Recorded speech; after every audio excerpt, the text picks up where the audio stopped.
It's either going to go really well or it's not going to go well. All right, so we have, what do we have here? Not Microsoft, but X-Plane running in a beach barren. And I've got the left engine at wide open throttle, and we're just looking at the manifold pressures below 30, which means it's normally aspirated. But I'm all the way at red line, and the thing we were talking about so much is all this static RPM. So if I go to the type certificate data sheet for an aircraft, and it's going to tell me that I can static RPM, feet on the brakes, which I've got the brakes on here, and I go to wide open throttle, I should get something below red line, right? I kept saying that, didn't I? Everybody followed. Okay, but now I'm running this, and I'm going to tell you it's accurate. I'm at red line. Why the difference? Because this is a constant speed propeller. And so it's not a fixed pitch prop. A fixed pitch prop's only got one pitch to it, and it's stuck there, and so it's got a bad angle of attack. So we can say it's basically stalling out for the most part, and it's not going to get max RPM. Well, in a plane with a constant speed prop, it's going to flatten that prop pitch out, and it's going to right up to red line. And in fact, in some planes, if you're not careful, if you advance the throttle too fast, it'll go right past red line and then back up a little bit. So we got it at red line. Got our fuel flow. I can't read gallons per hour. So what did we run at? About 23 gallons per hour. I've been sitting here talking to you for a while. So where's my cylinder head temp? It's rising. Yeah, it's getting hot. Sorry, little thing.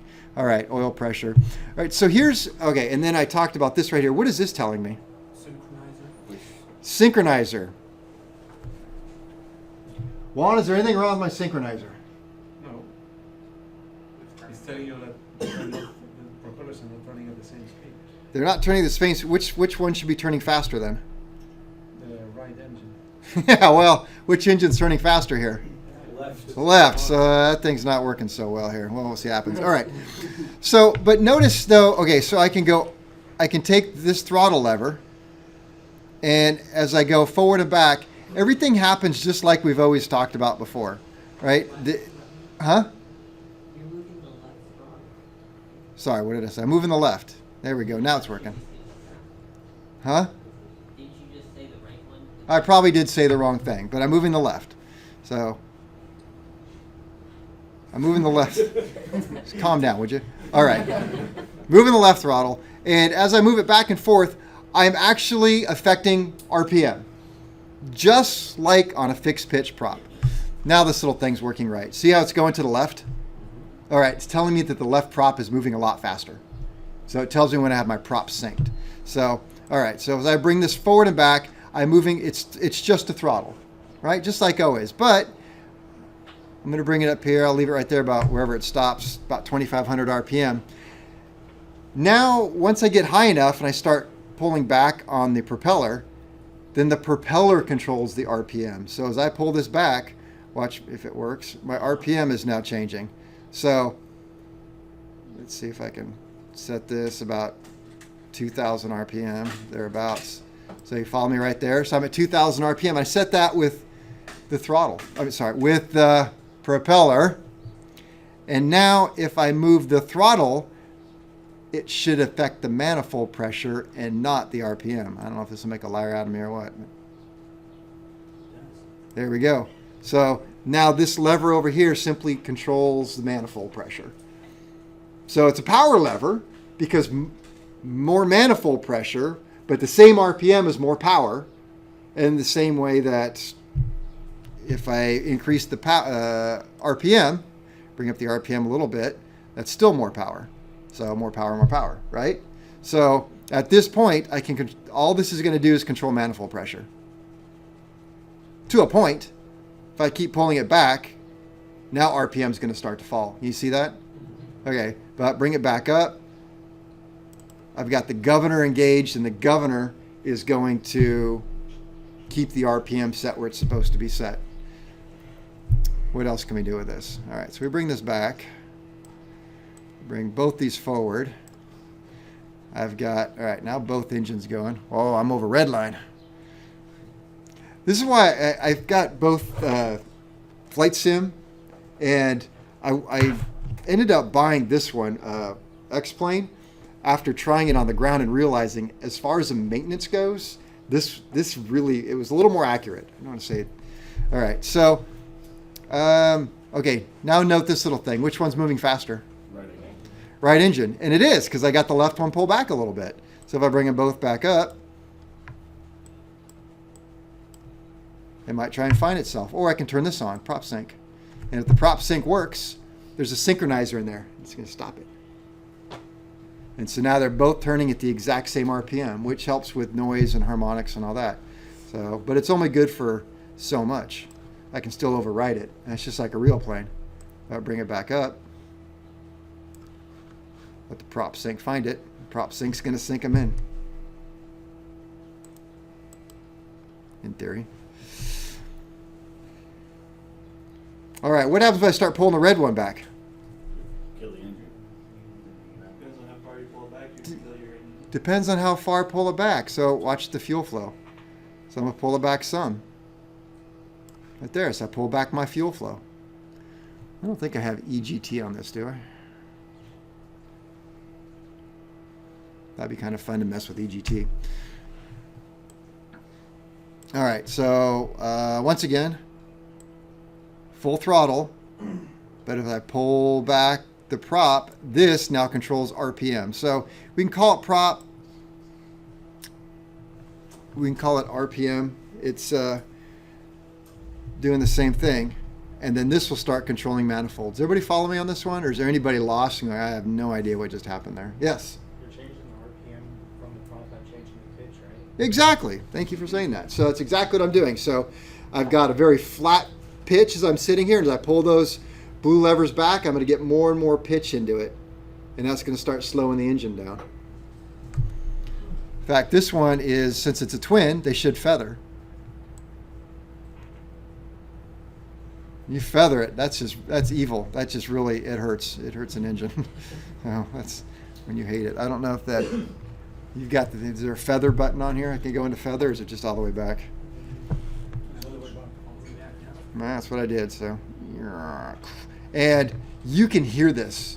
So when we take out the Skymaster and we run it, I'll pull the handle back. So what you do, you actually do this as part of a run-up, and bring it up to reasonable RPM, and then you're going to take your prop lever and pull it back. But in an actual plane, as I do that, what happened? Where's my manifold pressure right now? It's way over. It's way over red line, all right? And I'm really punishing this poor little engine right now. In fact, look at where my oh, it does have EGT on the right. Look where my CHT is. I'm going to crash the computer in here in a minute. So it's not happy at all. It's something in me just says I can't do that anymore. All right, so Kevin, does it show the oil pressure there when you cycle the propeller? I don't know about that. Where's my oil pressure? Right there, oil pressure. All right, let's punish the right. Well, I guess we're gonna punish them both together. All right, so let's watch the oil pressure. Does it do anything? A little bit of movement. A little bit of movement. Yeah, look at that oil temp. That's looking really nice too. Told you it's a little realistic. All right, so what else do we have here we can show you? So remember that the throttles, oh, I know what I was saying. So when I take you out into the Skymaster and we actually do this, so you're going to run it up and I'm going to grab the handle in an actual airworthy plane. You're going to pull it back just until you start to see the manifold pressure change and you can hear it. It sounds abusive. You can hear the pitch change as the air is hitting it, and it just makes this terrible noise. Leave it there for a second, you'll watch that manifold go. I wonder just how realistic this is. So I'll do it real quick here. So we're back up at wide open throttle. Well, this thing is a little less reactive than a real plane. So pull it back, watch manifold pressure. Yeah, I would never do that in a real plane. You back, as soon as it starts to move, you're right back up forward. And you can hear that massive change. And so you'd want to do that in an actual run-up to make sure your prop's working, cycle it, get oil flowing through it before you take off. Let's see here. We're back in idle. Oh yeah, don't idle the engine with your. It shouldn't do anything at this point. And it does, but normally it doesn't. Okay, what else we got? Questions on that? You guys are silent.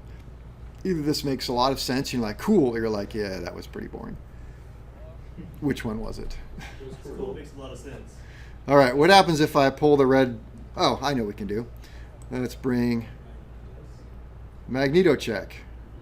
All right, so bring my RPM up to...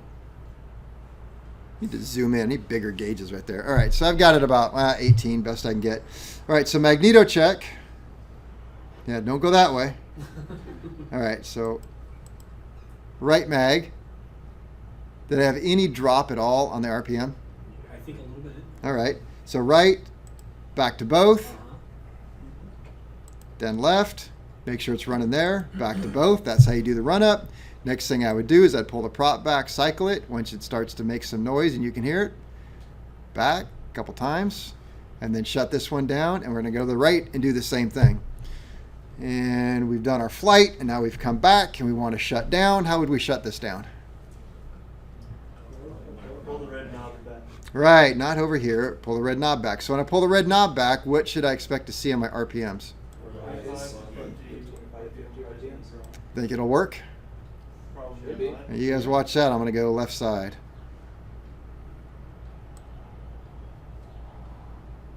I saw nothing.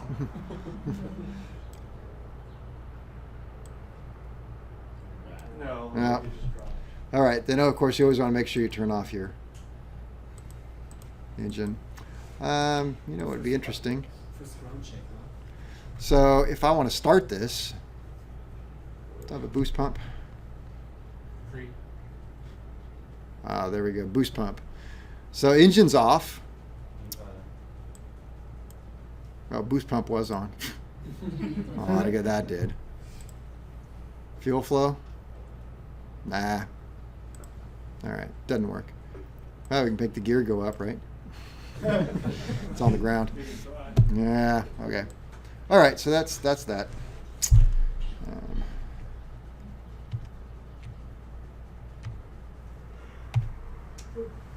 Where do I want to go to? Actually, we should shut this down. You can alt tab. Quit.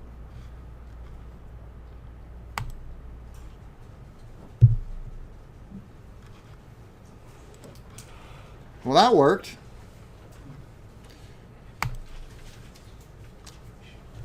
All right, so here's some good news for you. We've covered all the adjustable props that I really wanted to cover. We had the ground adjustable. Ground adjustable. We covered how to use a prop protractor. What kind of prop was this? Two positions. Aromatic. Yeah, Copper's aromatic prop. And what kind of pilot controls do we have here? None. So it works off of what? Air forces and air and dynamic forces, centrifugal forces and aerodynamic forces. Believe it or not, it takes me about at least a half of our lecture period to cover how this thing works, and I cut it out. And we have this prop, which is the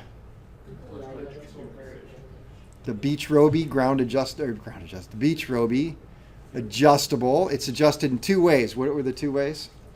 Switch in the cockpit or window crank. Okay, there we go. So switch in the cockpit or crank.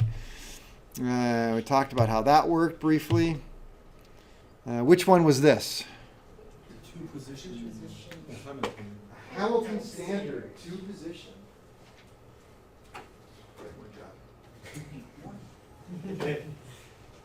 Hamilton standard, two position. It has counterweights, so that tells me that centrifugal twisting force is going to send it to high pitch. High blade angle, high pitch. I'll accept all, which is low RPM. And what makes it go to low pitch? Oil pressure. All right. So we had that two position switch, either oil 2 or oil drain. And the very confusing diagrams that weren't confusing to us anymore because we figured it out. What is this called? Spider. What are all those parts called? Parts. All right. All right. I don't know. I think parts put together. What kind of plug? It says right on the bottom if you forgot. Okay, say what goes inside? Lead wool. All right, heavy sheep. All right. Okay. Now we can talk about prop governors. So nothing we've talked about so far has used a prop governor. But the aircraft I showed you when we ran on a little simulator, that uses a prop governor. And a prop governor is going to control our RPM. So when I was moving that blue knob, what I was actually doing in real life, I was moving this arm right here, this arm or this arm right here. And that arm was controlling what's happening inside of the governor. And what's happening inside the governor was dictating whether or not oil was going to or from the propeller, because the rest of the props we're going to talk about, the constant speeds, work similar to the Hamilton standard in that either we're going to put oil into the propeller or we're going to take oil out of the propeller. And depending on the type of prop in the plane, will dictate whether one does one thing or does the other. All right, so, hey, we're really ahead of the game, right? Because we already know what the prop control lever is. What is the big black one? Throttle. But remember, the throttle is going to control the RPM until I start moving the blue knob. Then the blue knob controls RPM, and the black one controls manifold pressure. All right, so these slides here, what I want to do is, I talked about,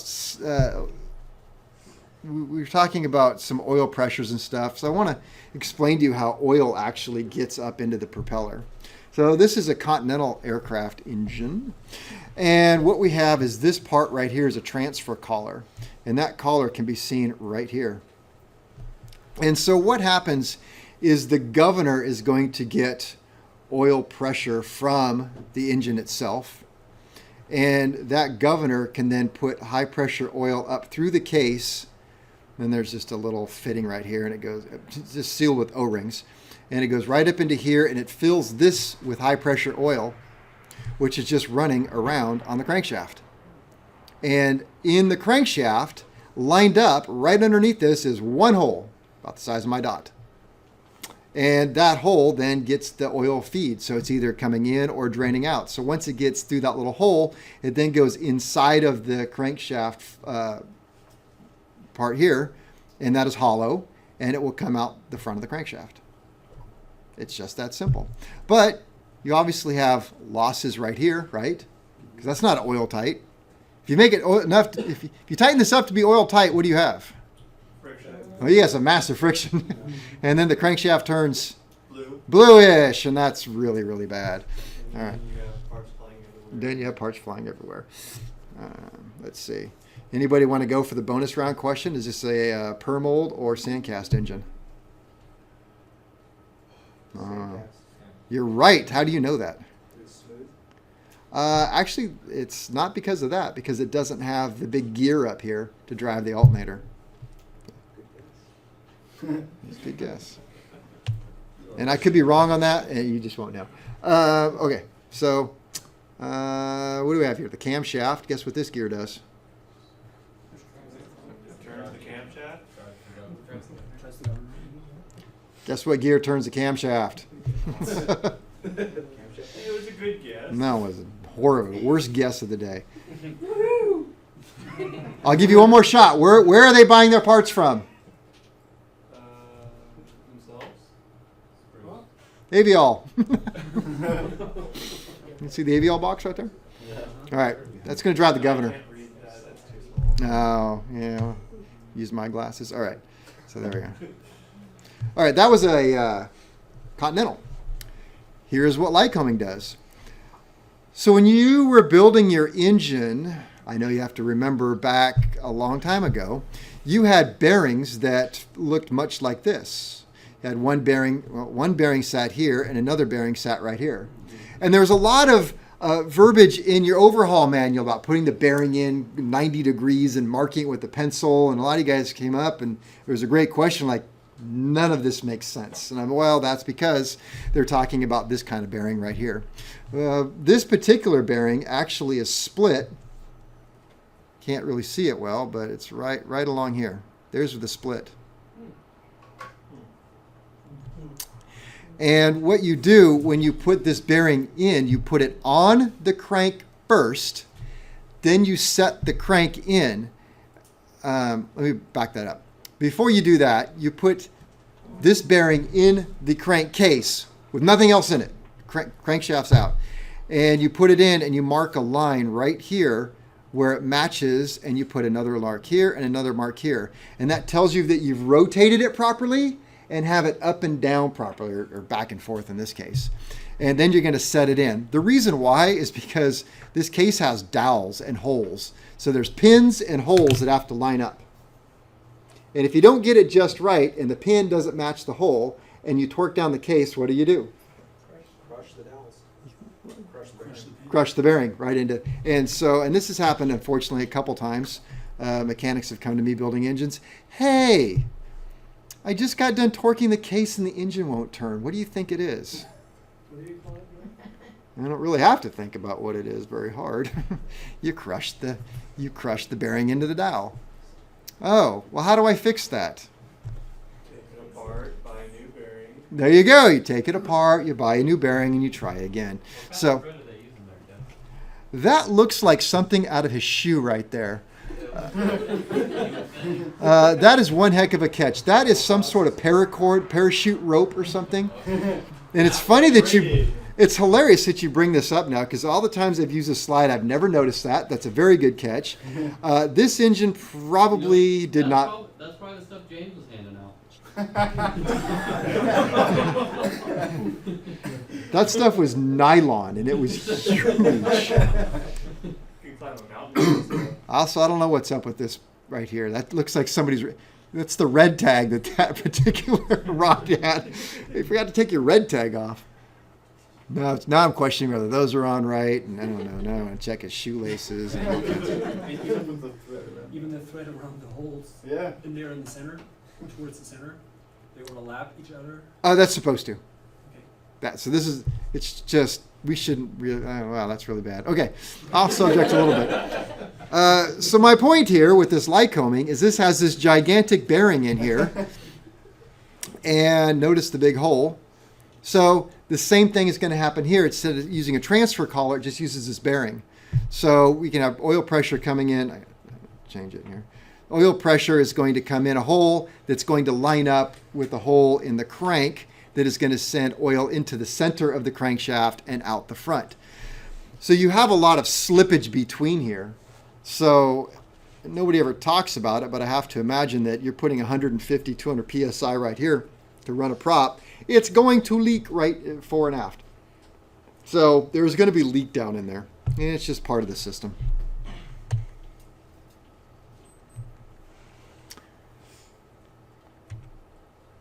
All right, I guess we can start with a simple drawing. So what's the governor? Well, the governor is really just another oil pump, but it's a high pressure oil pump. And so what it's doing is it's taking, and it's a constant displacement pump, mind you that. So it's taking oil from the engine. So I'll try and make sense of this. Engine oil is going to come up. It's going to go into the gears. And remember, it doesn't go through the middle. It goes to the outside. So it's going to go through the outside of the gears. And, I don't really love this particular drawing. We'll pick another one in a minute here. But what it does is it pumps it out, and then it's going to have one of two ways to go. It's either going to be utilized because it's constant displacement. It's always pumping pressure.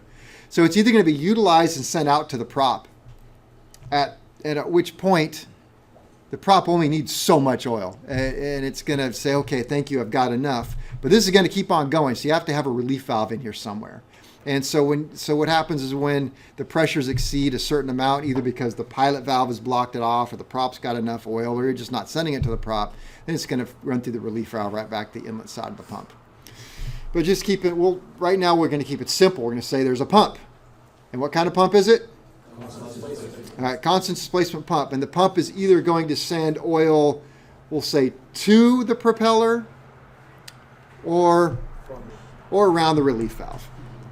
All right, now up at the top, this is the brains of the operation. And we have these flyweights and a speeder spring.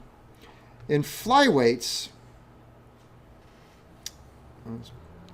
are really not named after typical houseflies, but rather what they do in life. So you can think of a flyweight as having 3 positions. So 3 positions. And I'll go back over this maybe. And all right, so if we have a pivot, right now I could look at these flyweights and they're doing this.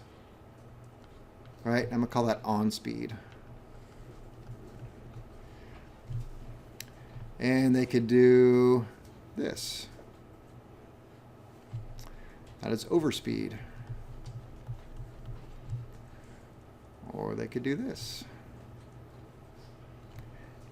And that is underspeed.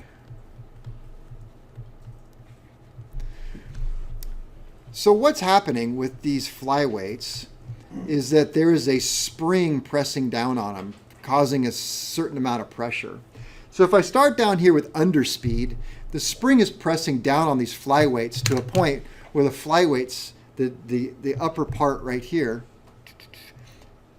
so the spring is pushing down on these legs down here. It's caused the upper part of the flyweight to move in because there's so much pressure of that spring. But as I speed up the engine, and this is driven off of the engine, off of gears, so it's going to be directly tied into exactly how fast the engine's running, as I speed up the engine, the centrifugal force on the flyweight is going to start working its way out. And when it gets into equilibrium, it's going to be in the on-speed position. So in the on-speed position, it means the spring is pushing down with the same force that the centrifugal force is making the flyweights go out. So we start with underspeed, and I speed up the engine, and they come to here. What happens if I keep speeding up the engine? All right, as I keep speeding up the engine, these are going to rock outwards because the centrifugal force on these flyweight arms is greater than the spring, and it goes out. All right, so follow. That's the brains of the operation. You got underspeed, overspeed, and on-speed. And the reason why I've given it these names is because this is going to move a pilot valve. Now, the pilot valve is just attached to the bottom here. I didn't really draw it thinking I was going to do that, but let's see what we can do. So we can just kind of figure there's something right here that's kind of attached, and it's got a pilot valve that comes down. And this valve then can move up or down. And the valve's going to have some holes in it and some blank spots and move inside of the shaft that's hollow. We'll get into that. But that's what's going to move the shaft up and down. That's going to realign whether or not oil is sent to the prop. Nothing is sent to the... let me back up. So I give it 3 choices. So on speed, maybe sends oil to the prop. Overspeed, maybe drains oil from the prop. I just said that all wrong. So stop, rewind. Let's give it a real thing. Let's say this is a single engine. Let's give it some real meaning. If I'm talking about a single engine plane, in a single engine plane, what drives it has no counterweights. So what drives the blades to low pitch, high RPM? Okay, centrifugal twisting force equals low pitch. All right, so then what has to go to high pitch? Okay, oil pressure. I'll put OP, oil pressure. All right, so in this single engine plane, the way this is going to work is on speed, no oil goes anywhere, in theory. On an overspeed, this is sensed that, whoa, that engine, it's going way faster than it's supposed to. You pull the blue knob back and it shouldn't go that fast. How is it going to slow things down? More oil into the prop. Okay, it's going to put more oil to the prop. The pitch is going to increase in the prop, slowing the engine back down. All right, so it slowed the engine back down. And what happens if engine goes too slow? It's going to drain oil from the prop. Well, then it goes into underspeed. Pilot valve is going to drop down, and it's going to let centrifugal twisting force flatten the blades out. But there's oil blocked in there, so it's got to find a drain path to drain the oil back out. All right? So once it's fully happy and it's equilibrium, in theory, And I say in theory it'd be on speed, and these flyweights would be just perfectly set like that, and nothing would happen. But let's think that through. So let's say we've got a really nice plane. We have Juan's plane, and we're flying along in that, and we've set the autopilot, right? Now, of course, you got a G1000. Are you even awake for most of the flight, or you just tell it where to go and wake you up when you get there? You get straight up and see the scope resolution. Yeah. He's awake. Okay, so you're flying along. You got the autopilot set, G1000, so it's dead on. It's nailed, right? And the airplane isn't going up. It's not like I'm flying. Is my point here, where you're kind of wandering around looking at stuff, and so it's perfectly there. So the RPM is set, the pitch is set, everything is just straight and happy. Is it going to just sit there and on speed for the hour we're flying along? No, not in my head anyway, because I just showed you all that transfer collar and where oil's going to seep out and all that kind of stuff. So if it were that way, oil would start to seep out, and then what's the prop going to do? Lose oil. If it loses oil, it's going to go to, you can look down here. Right, it's going to go back to lower pitch, which is going to make it go overspeed a little bit. So it's going to lift the pilot valve up just a little bit, put oil back in, and find its spot. Now, this is probably happening all the time. You just don't know it. But then again, you're flying along, and you hit a little bit pocket of air that's a little bit different, or, Juan's reaching back seat to pick, his cooler to get his salami sandwich or something. It moves the centrifugal, it moves the CG, so the plane starts to go up a little bit, Anyway, so things are always happening. Yeah. That's what I was just going to say. What about shear winds or eddies of pockets? Sure, it all changes. Everything changes, and it's going to change that. You don't notice it. You can't see it. It's happening fast, and it's doing its thing all the time. So anyway, that's in a nutshell. That's really what's going on. But let's change this up a little bit. I don't have a lot of room here, but I kind of want to keep that going. Let me think. What can we do here? Yeah, we'll try down here. You guys see down here? Okay, in a twin. So if I have a twin engine aircraft, well, let me back up. I'm doing a lot of that tonight. In this single engine airplane, if I lose the engine, what happens?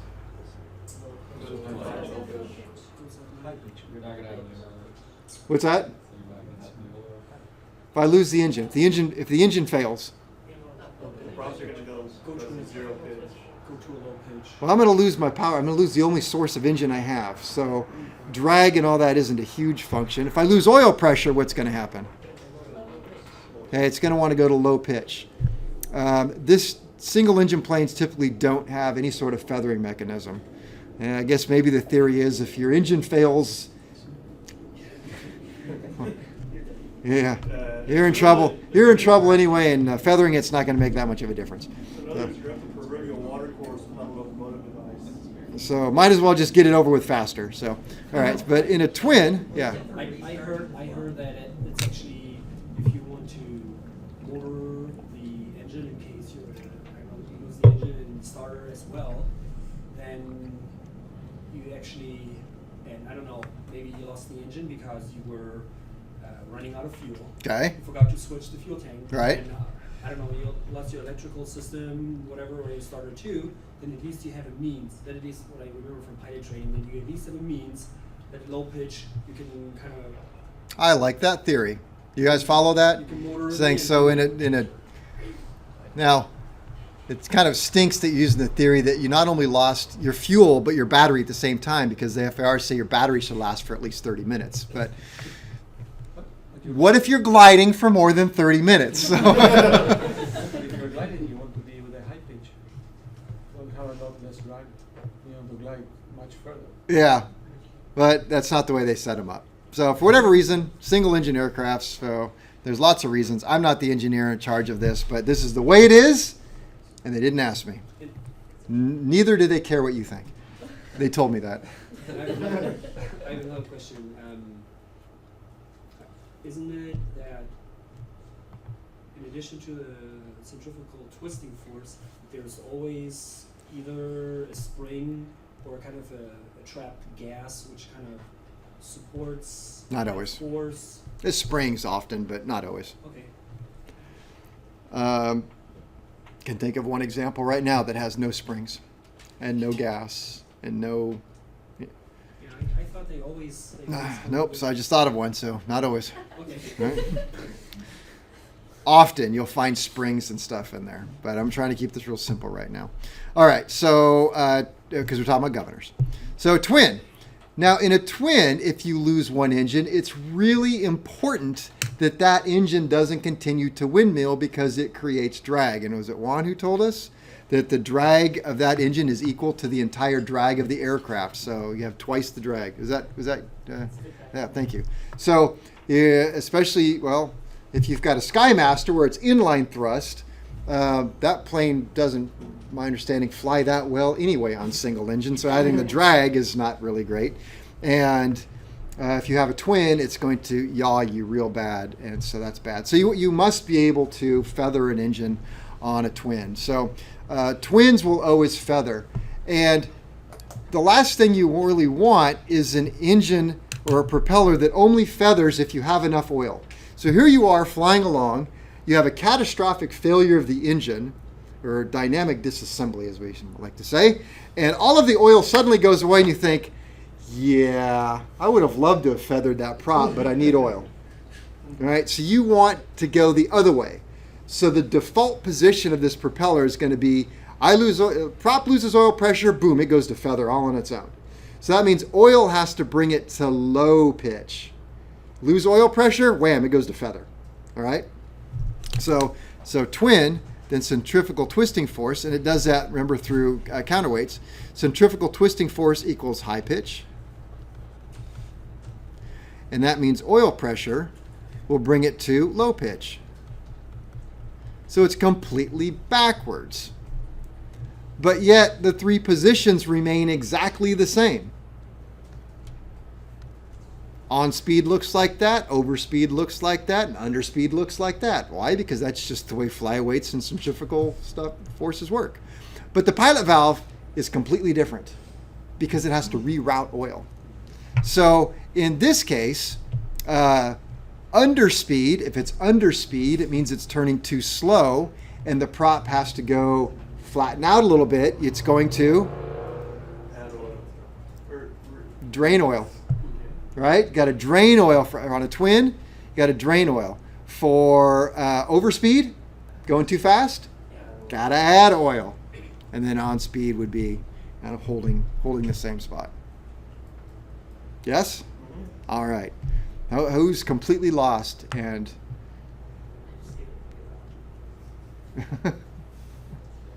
all right. So you're ready for a test then? Good.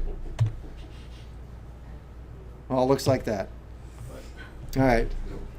Probably out of sequence. Much simpler. So, yeah. Don't look. So, we can tell it's overspeed, right? Lifting up the pilot valve. Underspeed, dropping the pilot valve. And on speed, holding it right in the middle. Talk about that later. And those are too small for you to actually see, aren't they? You can zoom in. You can zoom in. Yes. Which key was that? You're the teacher. I'm not a very good one, though. Yes, you are. Underspeed, oil drains from prop to decrease pitch. So I'm going to ask you this now. That cannot be a statement that is true all of the time. So underspeed, oil drains from propeller to decrease pitch. What is this, a single or a twin? Single. Oil drains from prop to decrease pitch. Oil drains from prop to decrease pitch. So that means pressure to go this way. All right, does that decrease? Did you say twin or single? Okay, I thought you said twin. So yeah, that's correct. Well, now I can't use my little fancy pen. That's just a little hand up there. See? Doesn't work.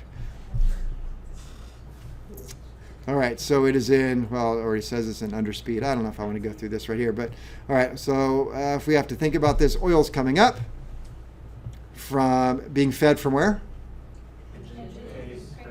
Engine oil supply, crankshaft, not crankshaft. This is coming from crankcase, oil galleries. Around through the gears. Up here it's got a choice. But the particular choice that's given is this pilot valve is dropped down, meaning that this passage is blocked. Can you see the little hand? All right. Meaning that the passage is blocked, and so it's got nothing else to do but go through the relief valve, which goes back to the inlet side of the pump. All right, so then we go into an overspeed.